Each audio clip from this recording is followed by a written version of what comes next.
The Book of Mormon contains the Masaw account. ni Mormon naglangkob sa asoy sa tao nga ginlanlag ni Hor. Sayon sabton ko nganong si Mormon sa pagkasas sa kalibo ka tuig nga record sa Nephite nagalaw importanteng apilon sa gamay may tingod ni ining tawhana ug ang malungtarong impluwensya sa iyang doktrina. Si Mormon nagtingo has pagpasidaan nato na kay balong kining filosofiya motumawag balik sa atong panahon. Si Nehor unang naisgutan 90 ka tuig sa wa pa mataw si Kristo. Natulo siya nga ang tanang katawhan kinahanglang maluwas katubos ang adlaw kay ang Ginoo nilalang sa talang tao ug usab motubo sa talang tao ug sa katapusan ang talang tao kinahanglang makaangkog kinabuhing walang dayon. Kintri ka tuig nga milabay si Korihor miabot taliwalas mga Nephite nga nagsangyaw nga nakatap sa doktrina ni Nehor. Girikor sa basaw ni Mormon nga siya si Antikristo kay siya misugod pagsangyaw ngadto sa mga katawhan batok sa pagnagnag matungod sa pag-ani ni Kristo. Ang mensaheng gisangyaw ni Korihor mao nga way pag-ulang nga mahimo sa mga sala sa tao apan ang matag tao magasinati inining kinabuhi sumala sa iyang paglihok sa tao busam tag tao muuswag sumala sa iyang kinaadman ug ang matag tao makadaog sumala sa iyang kusog ug bisan unsang buhaton sa tao di kalapasan. Kining mining propeta o ilang mga sumusunod wala mo tuo sa paghinulsol sa ilang mga sala. Sama sa panahon ni Nehor o Korihor, nagpwede kita sa panahon nga hapit na moabot si Kristo. Sa atong sitwasyon, maong panahon sa pagpangandam sa iyang ikaduhang pag-anhi. Usa sa mong paagi, ang mensahe sa paghinulsol sa kaskarandi gayud dawaton. Ang uban nag-ingon kung dunay Diyos, siya way untay pangayoon nato. Ang uban karon mag-ingon nga usa ka may nagugmaong amahan mo pasaylo sa atong sala pinagi sa ayon nga iyano nga paghinulsol o kun do na manggiyoy silo sa sala ang Dios mo latigo ka nato uban sa pipila ka mga latos o sa katapusan kita maluwas sa iyang gingharian. Ang uban sama ni Korihor may makak sa pagkanaa ni Kristo o sa pagkanaa sa sala. Ang ilang doktrina maong mga hiyas, sumbanan, gani ang kamatuoran pareho ra. Mao nga bisan unsay buhation sa tawo nga sakto alang kaniya di mahimong hukman sa uban nga sayop o sala. Kung tan-awon ang ingong mga filosofiya murag malindot kay nagtugog nato pagtugyan ngadto sa mga gana o tinguha bisan unsang sangputanan. Pinaagi sa paggamit sa pagtulunan ni Nehor ug Korihor makarason og magpangaturongan kita sa bisan unsang butang. Kung ang mga propeta maabot nga magsangyo og paghinulsol, magsagmuyo og magpakasala. Apan ang tinuod ang panawagan sa propeta angay dawaton sa kalipay. Kung way paghinulsol, way tinuoray nga pag-uswag o paglambo sa kinabuhi. Ang pagkaron ingnon nga way sala di makapamino sa kabugat o kasakit. Ang pag-antos alang sa sala, kung lang dili makausab sa untang buntag alang mas maayo. Ang paghinulsol lamang ang modalang ngadto sa maayo nga kinabuhi. O siyempre, pinaagi lang paghinulsol nga atong maangkon ang maayong grasya ni Kristo o kaluwasan. Ang paghinulsol sa usa balaang gasa nga kinahanglang dunay pahiyom sa atong naong kung kita magisgot niini. Motudli kini nato ngadto sa kagawasan, pagsalig ug kalinaw. Imbis mo pagkang sa pagmaya, ang gasa sa paghinulsol mao ang hinungdan sa tinuod nga pagmaya. Ang paghinulsol posible tungod sa pag-ula ni Kristo. Ang iyang way katapusang sakripisyo ang modalag kay gayunan sa tao nga sila mahimong makabatog hugot nga pagtuo ngadto sa paghinulsol. Ang paghinulsol mao ang kinahanglang kondisyon ang himaya ni Kristo mao ang gahom diin ang kaluoy motagbaw sa gipangayo sa kaangayan. Ang atong pagsaksi mao kini kamo nahibalo nga kakapangayan o kapasayloan sa sala, pinagis grasya sa tong Ginoo ug maluluwas nga si Kristo makiangayon og tinuod. O kami nahibalo usab nga ang pagbalaan o pagkalimpyo gikan sa epekto sa sala, pinagi sa grasya sa tong Ginoo ug maluluwas nga si Kristo maong makiangayon og tinuod. Ngadto sa tanan kinsa nahigugma og nagalagan sa Dios sa ilang tibuok nga gahom, hunahuna ug kusog. Ang paghinulsol halapad og hisgutanan, apan karon gusto kong mohisgot og 5 lang ka aspeto niining manungdanong baguruganan sa ebanghelyos akong gilaumang makatabang. Una, ang pagdapit sa paghinulsol usas pagpahayag sa gugma Sa diyang manluluwas misugod sa pagwali nga nag-ingon, pag inusol ka mo, kay ang gingarian duol na, katuo sa kaminsaha sa pagigugma. Pagdapit sa tanan nga mahimong sarang aron mukuyog kaniya ug mutagamtam sa pulong sa dayon sa kalibutan o kinabuhi sa kalibutan nga moabot. Kung kita di mo dapit sa uban sa pag-usab o kung kita mumando og paginulso sa atong kaugalingon, pakyas kitang mahinungdanong katungdanan nga kita obligado ngadto sa usa og sa atong kaugalingon. Ang ginikanan nga motugot ra sa ilang anak nga makasala o way makabana nga alhaylaga ang mahadlukan nga leader sa simbahan nga tinuray mas pagabana sa ilang kaugalingon kaysa kaugalingon kalipay niadto sa ila untang ubang matabangan. Oo, ang tawag sa paginulsol usahay gitan-aw nga di matugnanon o makapasilo o gani gikasilagan. Apan giniyahan sa espiritu sa tinuray kini usa ka buhat nga tiunay nga pagpangga. Ikaduha, ang paginulsol nagpasabot og paningkamot nga mausab. Bugal-bugal kini sa pag-anto sa manluluwas sa tamanan sa Getsemani og didto sa krus nga kita magdahom nga siya kinahanglang mousab nato ngadto sa pagkamatarong nga way tinud-anay nga pagpaningkamot sa atong bahin. Hinuon atong tinguwahong iyang grasya nga muhigpit og muganti sa atong labing makugihon nga paningkamot. Tingali sama sa atong pag-ampo alang sa kaluoy, kita kinahanglang mag-ampo alang sa panahon o oportunidad sa pagbuhat o papaningkamot o pagbuntog sa sala.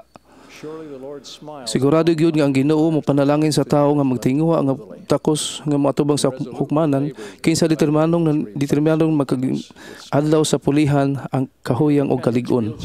Ang tinuod nga paginulsol tinuod nga kausaban mahimong magkinahanglan og balik-balik nga pagsulay apan dunay ba buta nga makapalunsay sa makapabalaan niya ng paningkamot.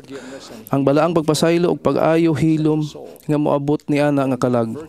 Kaysa pagkatinuod ang hiyas mugugma sa hiyas, ang kahayag muunong ngadto sa kahayag, o ang kaluoy dunay kapuangod sa kaluoy na muangkon sa iyang kaugalingon. Piagi sa paginulsol kanunay natong mapalambo ang atong kapasidad sa pagsunod sa celestial nga balaod. Kay atong masayran nga siya kinsa dili mahimong pagsunod sa balaod nga celestial nga gingarian di makalahutay sa celestial nga himaya. Ikatulo, ang pagsinulsol nagpasabot nga di lamang biyaan ang sala apan mupasalig nga magmasulundon. Ang Babayong Dictionary nagmahayag ang paginulsol nagahulugan nga mupaibalik sa iyang kasing-kasing sa bubuton sa ngadto sa Dios mubiya sa sala sagad natong mahimo. Usa sa pipila ka ehemplo ni ining patulunan sa Basaw ni Mormon makita sa pulong ni Alma ngadto sa usa sa iya nga anak nga lalaki. Bukaso musugo kanimo akong anak ag pagtahod sa Dios nga ikaw makapugong gikan sa imong kadautan. Nga ikaw mobalik sa Ginoo uban sa tibok nimong hunahuna gahom ug kusog. Sa atong pagdangop sa Ginoo aron makakompleto ang paginulsol kinahanglang malakip kining wala ay nakundili sa pakigsad sa pagkamusulundon ngadto kaniya. Kanunay kitang niini nga pakigsad isip pakigsad sa bunyag kay kini gipakita pinaagi sa pagbunyag sa tubig. Ang bunyag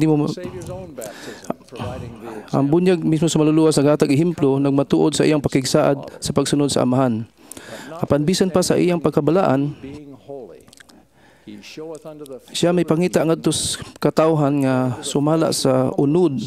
Siya nagpaubos sa iyang kagaulingong atubangan sa amahan ug nagsaksi sa amahan nga siya mong masulundon ngadto kaniya sa pagupot sa iyang mga sugo. Kung wa kining pakigsaad, ang paginulsol di mahigpit og mga sala di mapasaylo. Sa landumong padayag ni Professor Noel Reynolds, ang pagpiling maginulsol usa ka pagpili sa pagsunog sa mga taytayan sa matag direksyon determinado sa pagsunod hangtod sa usa lang kadalan sa usa ka agianan nga makapaingon ngadto kinabuhing dayon. Ikaapat, ang paginulsol nagkinahanglang tinuoray nga katuyuan sa kaandam sa pagpadayon bisan sa mga kasakit. Ang pagsulay sa paghimog listahan sa pihong lakang nga paginulsol mahimong makatabang sa uban. Apan mahimong usab kining modala ngadto sa paagi nga wala sa una-una listahan nga mga lakang paghimo nga way tinuod nga pagbati o pag-usab. Ang tinuod nga pagsinulsol dili pagkaron ingnon. Ang Ginoo mihatag og duha ka maghinungdanong kinahanglanon. Pinaagi niini kamo masayod kung usa kamo naginulsol sing masala, tan-awa siya mo kumpisal o mubiya kanila. Ang pagkumpisal o pagbiya agamhanan nga mga konsepto. Labaw ba kining ingon lang og giangkon ko kini pasaylo ako.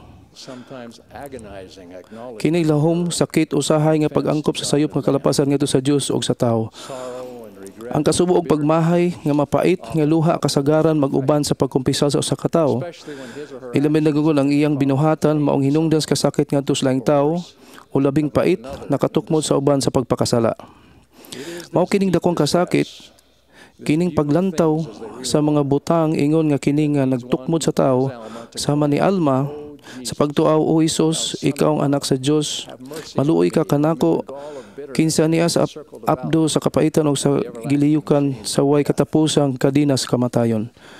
Pinagi sa hugot nga pagtuo sa maluluyong manunubos o sa iyang gahom, ang posibleng kaway paglaom, mausab ngadto sa paglaom. Ang kasing-kasing ug tinguwa nga usa katawo mausab ug ang kanhi makadanay sa mahimong mangandam sa kalaway.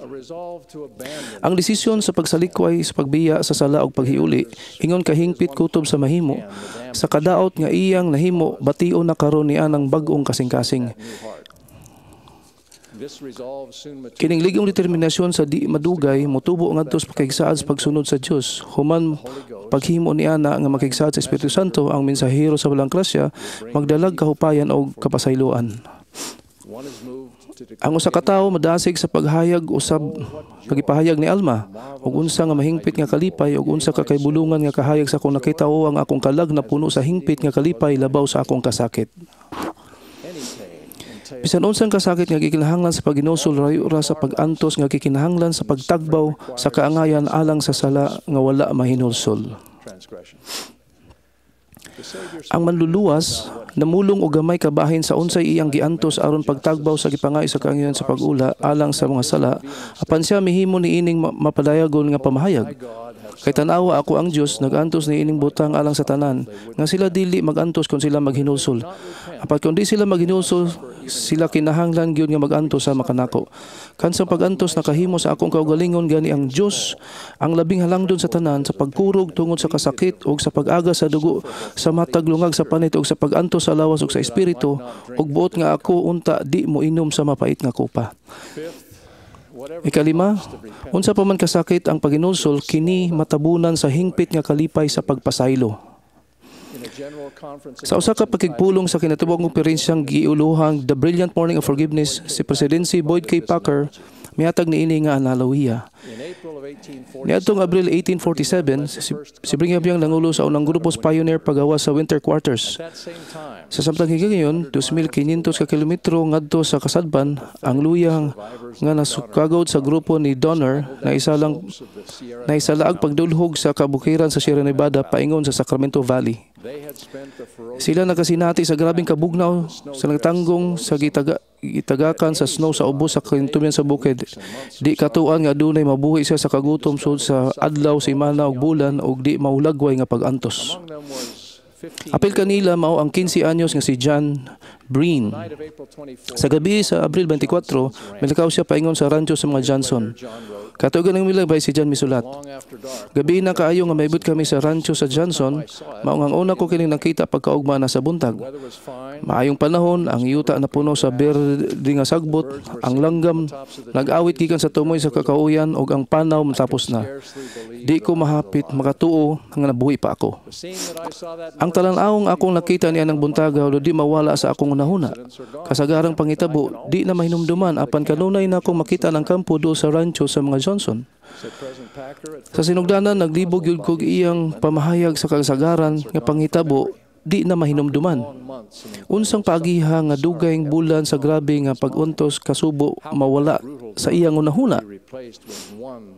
Unsang paggiyaha sa kadtong grabe nga makalisa nga tigtugnaw kapulihan og usa ka manindot nga kabuntagon.